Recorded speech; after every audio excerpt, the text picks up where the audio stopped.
funny guard.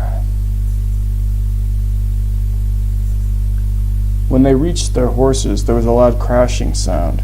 In the distance, Hester could tell, somehow, the walls of the fortress had been breached, and Ralphus, too, knew something was wrong. "What was that?" Ralphus asked. Hester sighed heavily. "We must ride." Aleb concurred. "Maria, you're with me?" Hester grinned and looked at Ralphus, who still shook in fear and cold. "And you, with me?" Ralphus had a look of horror on his face, but followed nonetheless. Hester, as always, could only smile. "Perhaps you are timid," Hester jested. "I am your loyal servant now, Lord," he said. "You are Ugg's servant," Hester said. "Yes, Lord," he said. "You will need to lift me." "Lift you?" Hester looked down at him. "I will not be able to ride," he said, "if I cannot mount the horse." Hester shrugged. Perhaps we shall leave you here then." "Lord," said Ralphus, "you must lift me." Hester only grinned. "I mustn't do anything." Ralphus looked around at the others and into the forest, but was quickly met with only silence and the sound of the battle roaring off to the east somewhere. "You do not know the way," Ralphus mustered. "We can find it," Hester said unbudgingly. Ralphus sighed heavily, darting his eyes. "You don't need me, but I would be of some use, Lord," he said, holding in some anger now. "In that case," Hester said, stepping behind Ralphus, who by this time had grown quite close to, so to speak. He had grown quite close to, so to speak, turned around and hoisted him up upon the horse. Ralphus gave him a look of fear once more, but Hester simply grinned and told him, "You have made yourself clearly useful already. We may as well keep you along." "Lord," he said, obviously shaken, not angry with Hester.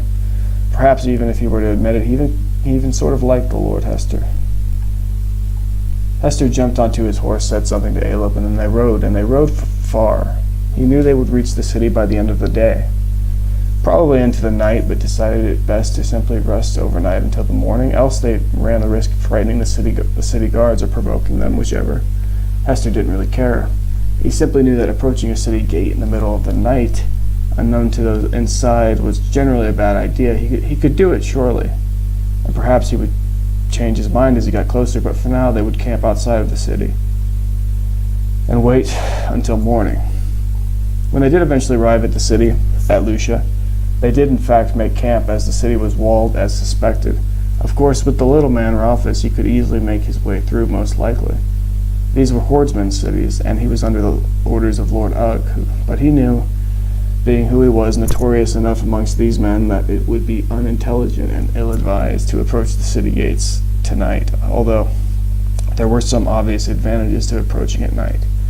If they were unfriendly, he could easily ride off into the darkness and escape, but he would risk riding in the dark if he did so, obviously. So he wanted to approach them deliberately and in broad daylight to show his intention, as men were known to grow suspicious after dark. As they stopped to make camp, Hester noticed the lights in the city, all of the lamps that were lit. This was a familiar sight to him, and he had missed it somewhat of the great city of Werton. Though this city was quite a bit smaller, he noticed in particular the largest of the lights, which blazed a large fiery light into the night. It sat at the back of the city, at the highest portion of it, on top of a large hill, which stood tall above the rest of the land therein. The fire of a pyre stacked high with wood, which they lit presumably every night as they did in Werton, though on a much grander scale in Werton. Lucia was a much more elegant name to Hester, better than Werton. Perhaps he would like it there, or perhaps not, but he suspected, should the men there be receptive of he, his brother, sister, and, of course, little Ralphus, he grinned at the thought. Then he would, of course, enjoy the city. If not, then perhaps it would be time to go and to look somewhere else, as then it might be that his fate lie elsewhere.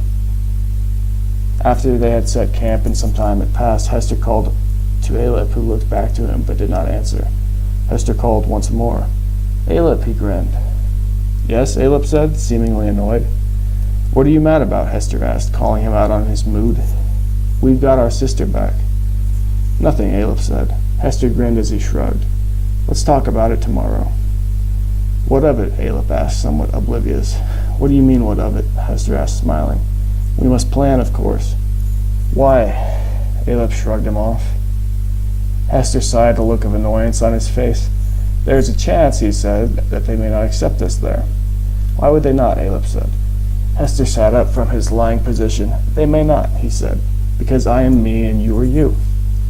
"Ralphus is with us and we have orders," he countered. "And if they do not care," Hester returned. "Why would they not care?" Aleb said, fidgeting a bit now. Hester could only smile at him. "Well, of course they may not like us, Aleb."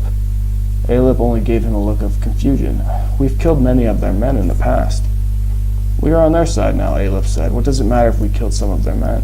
Would you not care if one of their men had killed me?" Aleb shrugged and laughed. "Perhaps." Hester sighed. "You are jealous, brother." Aleb looked down and replied more solemnly. "Perhaps." "Let us remain cautious," Hester continued, "and let us approach cautiously, and if we detect any signs that they may not accept us, then we ride," Aleb finished, also sighing. "Yes," Hester said, "we ride." With that, the two drifted off to sleep, Maria already deep in slumber. It seemed being a captive, however extravagant, had drained the energy from her. In fact, so much so that she had a difficult time waking the next morning, almost such that they nearly thought her dead. Of course she was fine.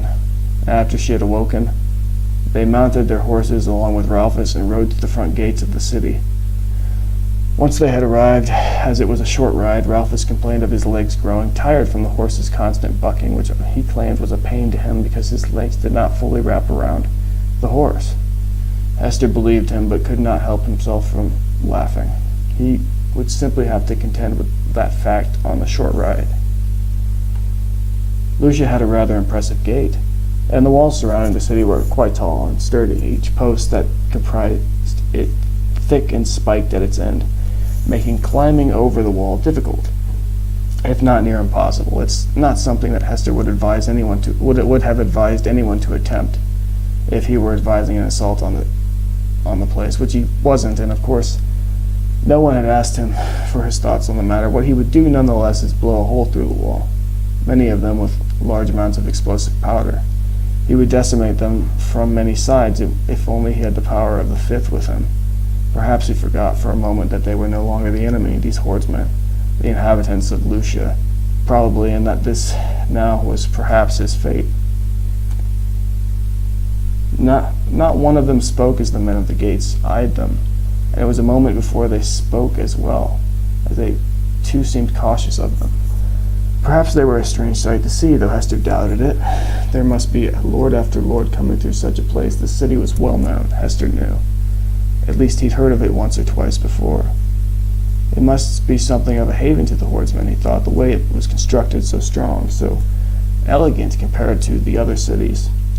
When no one spoke, Hester took it upon himself. "Hello," he called. They did not answer. Hester looked at his companions and with a sly grin looked up at one of the men, the one who seemed to be in charge, at least that he could see upon the gates. "You," he said calmly, "will you permit us entry?" "Why should I?" he said. Hester shrugged. "I asked quite nicely." The man spat. "You did." Hester sighed calmly. "I am Hester Halesrider. These are my brother and my sister." "And a little man?" "Hardly noticeable." Hester grinned. He could feel Ralphus' eyes glaring at him. "You're quite small too, you know," said the man at the wall. Hester shrugged and continued to grin up at him. "We have orders." "From whom?" "The Lord Ugg," Hester said. "He sends us to await him. We ask for food, perhaps ale." Hester smiled. "Perhaps a woman or two." "Sure," said the man. "Just give us your sister and we'd be glad to give you a couple whores." Hester looked down as he smiled. "Funny. Perhaps I will," he said, looking over to his sister, who eyed him viciously. That lifestyle might suit her. He said the last part more seriously. The man laughed. "If the Lord Ugg did send you," but before he could finish, Ralphus replied. "I am the Lord Ugg's most trusted adviser," he said. "You will permit us entry, or you will pay with your lives." The man looked at him oddly. "I've heard of you. Lord Ralphus, is it?" Ralphus puffed his chest out a bit and replied, "Yes." Hester looked behind himself a moment and then back up to the man. "You heard the man. Now let us in." The guard at the gate, who had not disclosed his name, ordered the other men below to open the gates. As they entered, Hester gave a look at his sister, who would not look at him in the eye. who would not look him in the eye.